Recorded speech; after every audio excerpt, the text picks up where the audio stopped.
Salam saudara yang dikasih oleh Tuhan. Saya percaya saudara yang menyaksikan program ini mengalami pertolongan Tuhan, mengalami sukacita, mengalami damai sejahtera, dan mengalami berkat-berkat dari Tuhan. Nah, saudara yang dikasih oleh Tuhan, dalam acara Jawaban Cinta dan Istri bersama dengan saya dan juga dengan narasumber kita yang sudah ada bersama dengan saya yang akan membagikan, menyampaikan pesan-pesan untuk pemirsa, untuk umat-umat Tuhan yang menyaksikan program ini, bagaimana supaya bisa yaitu menghadapi virus corona ini dengan tidak mengalami ketakutan. Oleh karena akhir-akhir ini sudah banyak di luar sana, bahkan juga anak-anak Tuhan yang mengalami ketakutan. Tetapi Tuhan rindu bagaimana supaya kita bisa kuat, kita bisa keluar sebagai pemenang dari masalah yang terjadi saat ini.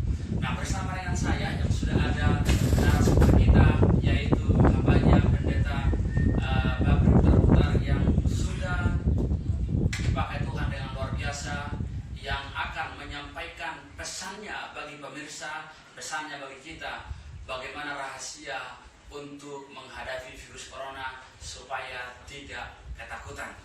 Nah, apa pesan yang hambanya bisa sampaikan kepada pemirsa dan juga umat-umat Tuhan yang menyaksikan program ini supaya mereka tidak ketakutan dalam menghadapi virus corona ini?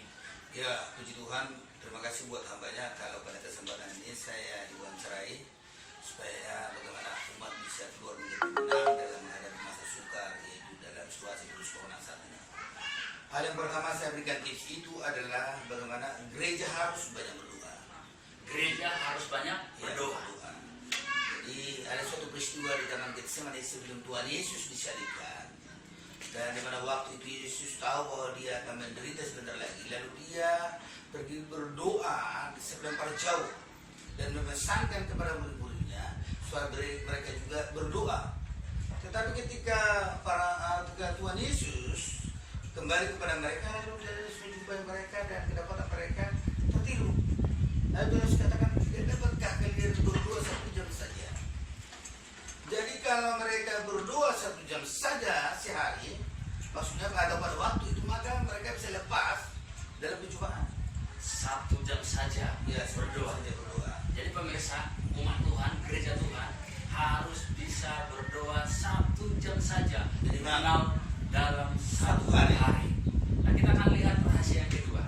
Ya, rahasia yang kedua itu adalah gereja harus selalu bersukacita, memiliki roh yang sukacita. Yang kedua, gereja harus bersukacita. Ya. Filipi 4 ayat 4, Paulus pesankan kepada jemaat di Filipi, bersukacitalah senantiasa di dalam Tuhan. Sekali lagi kukatakan, bersukacitalah, kata senantiasa yang perlu digarisbawahi. Jadi gereja harus senantiasa bersukacita, karena memang sukacita itu adalah hati yang gembira. Sukacita adalah hati yang gembira. Hati yang gembira adalah obat. Hati yang gembira adalah obat. Kata penulis Amsal. Itu kata firman Tuhan. Ya. Amsal ya. Ya, Amsal. Jadi dalam Amsal itu saya mendapatkan firman Tuhan. Amsal 18 ayat 14 dikatakan bahwa orang yang bersemangat dapat menanggung penderitaan. Orang yang bersemangat dapat menanggung Ya. penderitaan. Jadi artinya di situ ada kata pun seseorang Kristen dia terjangkit virus corona, ya kan? Penderitaan maksudnya kan? Nah, ketika dia mengalami semangat yang luar biasa terus, imunnya naik, lalu dia akan menjadi sembuh. Ya, ini rahasia yang luar biasa pemirsa. Jadi, kalaupun orang terjangkit virus corona, ketika dia mengalami sukacita, dia akan mengalami kesembuhan.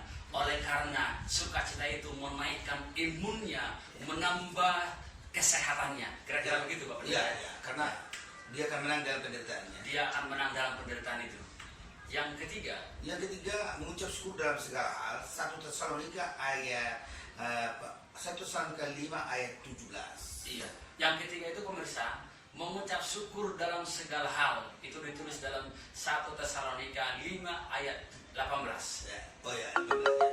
Jadi orang yang bersukacita itu adalah orang yang mengucap syukur itu adalah orang yang menerima keadaannya. Apakah itu keadaan buruk, apakah itu keadaan baik. Jadi dia berprinsip dalam hidupnya bahwa segala sesuatu itu harus dia terima. Sebagaimana prinsip Ayub juga berkata bahwa ketika istrinya cerewet istrinya berkata, tinggalkan itu Tuhanmu itu. Masih maukah engkau menyembah Tuhanmu itu? Anakmu sudah mati, kambing domba sudah mati, semua sudah habis. Lalu dikatakan kepada istrinya, akankah kita tidak mau menerima yang baik dan yang buruk dari Tuhan? Dalam hal itu dia tidak berdosa. Lalu dalam puncak tulisan ayat dikatakan bahwa dia keluar dari kemenangan. Bahkan juga kalau seorang yang mengucap syukur itu adalah orang-orang tidak mau bersungut. Jadi Tuhan benci kepada persungutan.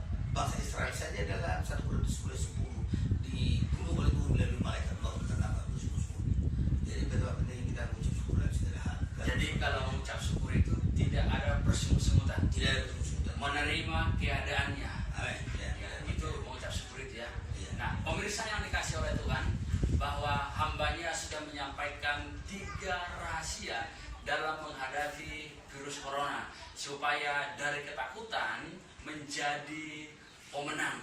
Maka yang pertama yang disampaikan oleh hambanya yaitu umat Tuhan harus banyak berdoa, minimal 1 jam saja dalam 1 hari. Yang kedua, bersukacita selalu.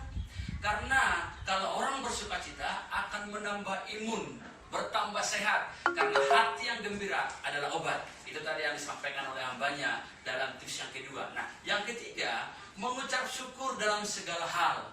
Baik itu dalam kesusahan, dalam kelimpahan, dalam kekurangan, harus mampu mengucap syukur, menerima keadaannya seperti Ayub. Maka Ayub telah menjadi pemenang. Saya percaya kita semua pemirsa yang ada di rumah dimanapun berada yang menyaksikan program ini, ketika kita semua yaitu mampu mengucap syukur dalam segala hal, bersukacita selalu dan berdoa minimal 1 jam sehari, kita akan bisa bertahan, kita akan bisa keluar menjadi pemenang dalam menghadapi virus corona. Tuhan Yesus memberkati. Shalom.